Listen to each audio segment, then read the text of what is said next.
Well, to talk more about this, let's bring in our foreign affairs commentator, Doug Herbert. Doug, some people in the West see this gathering of leaders in Uzbekistan as a sort of counter summit. Tell us a bit more about who's taking part and what they're really trying to do. This is a counter summit in the sense that it is an anti-Western, even if it isn't explicitly written in its charter as such. It's not a bloc, but an anti-Western summit whose participants are mostly united in their sense of being very antagonistic to a West that they see as hostile to them, if not outright, down to bring them down, bring them to their knees, and basically destroy them. In Russia's case, obviously, seeing the West as a clear and present danger and seeing the West as out to humiliate Russia.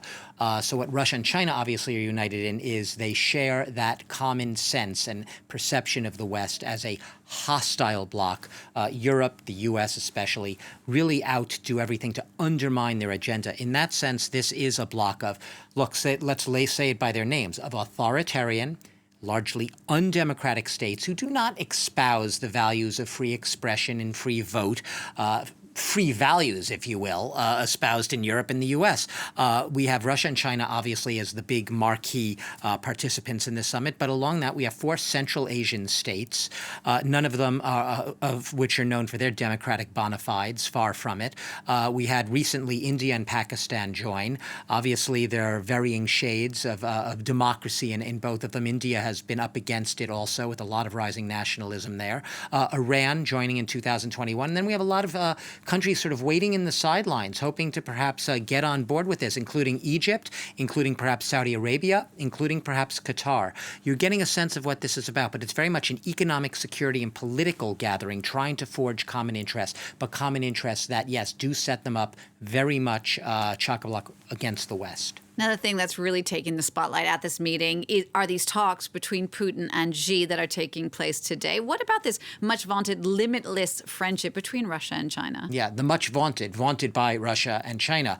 And we haven't been hearing as much about that limitless friendship lately, especially in light of Russia's losses on the battlefield in Ukraine in the past week or so. Look, obviously Russia and China are going to steal the thunder at this summit. It's the reason we're really talking about it, that this meeting on the sidelines, on the margins of the summit between Xi Jinping and Vladimir Putin. But the interesting thing is this. While, yes, they are the big ticket getters, they're the ones who are going to get all the headlines, each of them are coming at this in weakened positions. When Xi Jinping spoke of the limitless friendship between Russia and China, it was back at the Beijing. It was just before the Beijing Olympics. It was in February, just days before Russia, subsequently after the Olympics were over, invaded Ukraine. And it's been much more rhetorical from where China is concerned than Russia. Yes, speaking of limitless friendship, but holding back a lot of that very firm support. China playing a balancing act, doesn't completely want to be on Washington's bad side economically. Now, when I say both leaders coming in weakened positions into this summit, Putin, obviously, in the past week or so, facing those battlefield losses, facing what had been unheard of before, even pro-Kremlin, pro-Putin bloggers starting to criticize him, state TV even starting to debate whether the Russian leadership, not naming Putin as the culprit, but the Russian leadership may be culpable of miswaging this war and needing to change strategy. So Putin is on the back foot at home, facing very unexpected criticism on his own home front.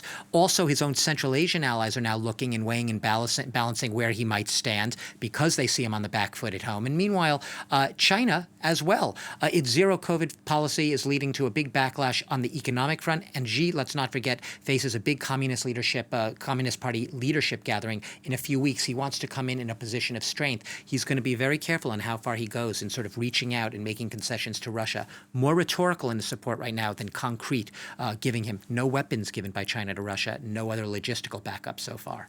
Doug, thanks for that. France 24's Doug Herbert.